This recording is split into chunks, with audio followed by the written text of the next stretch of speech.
আমি যখন ক্লাস 2 বা 3-তে পড়ি তখন আমার মনে খুব ইচ্ছা ছিল যে আমি মানুষকে হেল্প করবো বড় হলে। কিন্তু ভাগ্যের কি নির্মম পরিহার, আমি নিজেই বড় হয়ে দেখি যে আমি নিজেই গরিব, আমি মানুষকে কিভাবে হেল্প করব। তো আমি সেই হেল্প করার সুবিধার্থে আমি একটা স্ট্যাটাস দিতাম যে এই ফটো থেকে বা এই ছবি থেকে যা ইনকাম হবে তা আমি গরিব মানুষকে হেল্প করব। গরিব মানুষকে হেল্প করবো বলতে গরিব রোগীকে হেল্প করব, গরিব রোগীকে হেল্প করব কারণ কিভাবে করতে পারবো। আমি যদি মেডিকেল টেকনোলজিস্ট, আমি এই চিকিৎসা পেশায় আছি অনেকদিন থেকে। আমি মানুষের দুঃখ কষ্ট দেখি, মানুষ ডাক্তার দেখাতে পারে না, বিনা চিকিৎসা অনেকে মারা যায়। আমি সেই জন্য আমার ওই ফটোটা আমি দিয়েছিলাম শখ করে যে আসলে যদি সেখান থেকে ইনকাম হয় আমি অবশ্যই গরিব মানুষদেরকে এই টাকা দিয়ে চিকিৎসা ক্ষেত্রে বা ডাক্তার বা ওষুধ কেনার ক্ষেত্রে হেল্প করব। কিন্তু সেই ফটো থেকে যা ইনকাম হয়েছে তা দেখে আমি খুব কষ্ট পেয়েছি। আমি এখনো বলি যে আমার ইনকাম থেকে আমি অবশ্যই আমার গরিব মানুষকে হেল্প করব। আমার সেই ফটোটা যদি আমি সার্চ করে দেখি, সেই ফটোটা দেখে অনেকেই ব্যঙ্গাত্ব করছিল, কারণ এটা ওই সময় একটা ট্রেন্ডিং এ চলছিল। কিন্তু আমি সেটা আমার মন থেকে দিয়েছি যে আমি মানুষকে হেল্প করব, মানুষকে সহযোগিতা করব।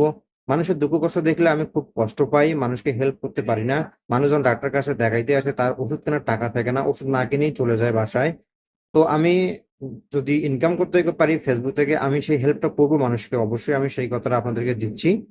আমি মানুষকে হেল্প করতে চাই, কিন্তু আমার ইনকাম না থাকার জন্য আমি মানুষকে হেল্প করতে পারি না। এই আমার ফেসবুক থেকে যা ইনকাম হবে আমি অবশ্যই গরিব মানুষকে বা গরিব রোগীকে আমি চিকিৎসার ক্ষেত্রে অনেক হেল্প করব। আমি আমার এই ফটোটা দিয়ে আমি সেটা ট্রাই করার চেষ্টা করছিলাম।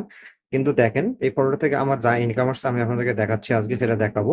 এই সেই ফটো, এই সেই স্ট্যাটাস যেখানে আমি লিখছিলাম এই ফটো থেকে যা ইনকাম হবে তা একজন গরিব রোগীর চিকিৎসার জন্য আমি ব্যয় করব। আপনারা দেখুন আমার এই ফটো থেকে কত ইনকাম আসছে। এই ফটোটা টোটাল ভিউ আলহামদুলিল্লাহ অনেক ভালো ভিউ হয়েছে। প্রায় 5,000 লোকের কাছে এই ফটোটা আমার শো করছে। সেখান থেকে আমি দেখছি যে আমার ফলোয়ার্স যারা আছে তারা 48% দেখছে এবং বাইরে থেকে আরো 12% দেখছে। সেখান থেকে দেখেন আমার ইনকাম আসছে মাত্র 3 সেন্ট। মাত্র 3 সেন্ট সেখান থেকে আমার ইনকাম আসছে। আমি খুব হতাশ হয়ে যাই যে আমার এই ইনকামটা হলো না। আমি যদি এখন যে ভিডিওটা করতেছি সেম, আমি এই ভিডিওগুলো থেকে যা ইনকাম হবে আপনারা যা দেখবেন সেখান থেকে অবশ্যই আমি মানুষকে হেল্প করব। আর এই কথাটা কেন বলতেছে, যারা আমাকে চেনে, যারা আমাকে জানে, তারা আমার বিষয়ে ভালো জানে যে আমি কতটুকু মানুষকে হেল্প করতে পারি। আমি যদি মেডিকেল টেকনোলজি এই চিকিৎসা পেশার সাথে জড়িত, সো আমাকে সবাই হেল্প করুন, আমার ভিডিওটা দেখুন, শেয়ার করুন, কমেন্ট